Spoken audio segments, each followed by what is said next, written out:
let's talk about composing for the 2:3:5 aspect ratio using this glorious looking trailer for the multiple Academy Award winning or Academy Award nominated picture Mank by David Fincher. This is on Netflix for people who have this.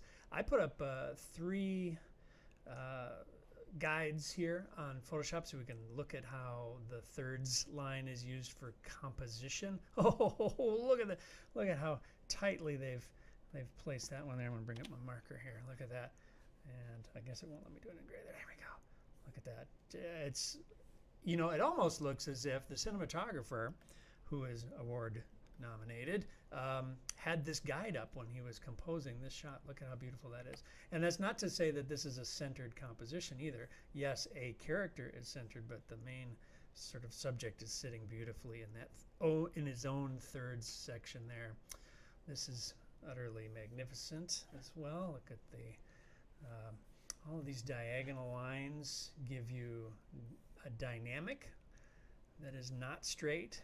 It keeps the eye moving around the frame. It's not flat. And yet, with a flat composition, we can still do really interesting things. Look at the value of the empty space there. Just gorgeous. And shot by shot, this thing is just gorgeous. Sometimes it's okay to center.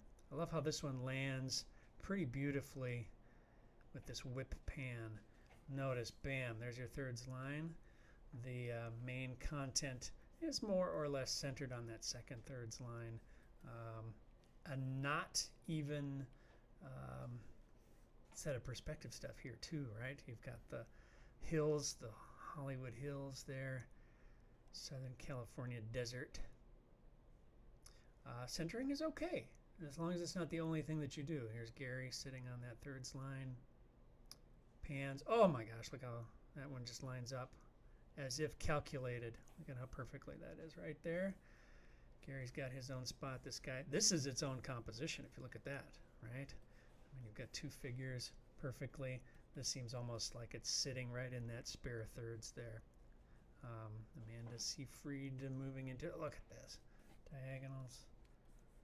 Beautiful. And there's that hills again. Not quite level. Maybe the horizon is really there.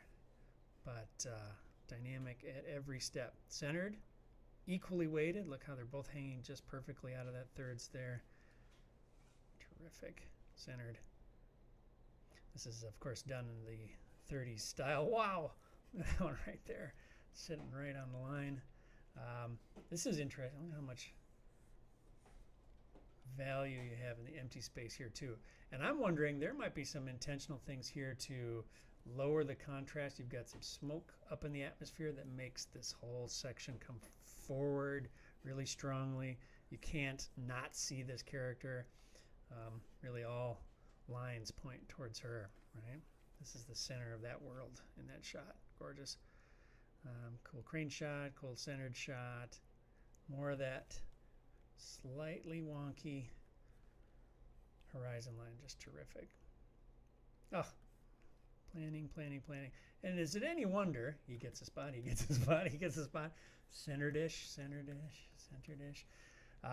This format, this 2:3:5 aspect ratio is great for 3 shots, 2 shots, and 1 shots like these if you don't mind losing a bit of the character.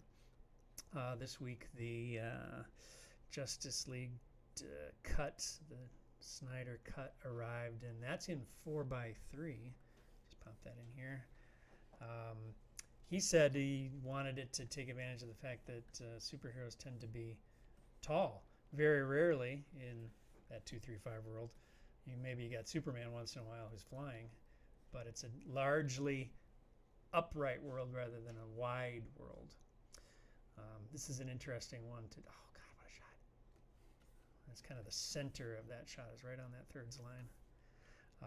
This is at once a widescreen epic, but also an homage to these 40s pictures in their glorious black and white. Just looking at where that horizon is, where nothing is parallel to the frame edge. Bam. Shot by shot, gorgeous. Look at that. Terrific. So, Worthy of some awards? It's perfect. Worthy of some awards? Probably. Probably. Do that.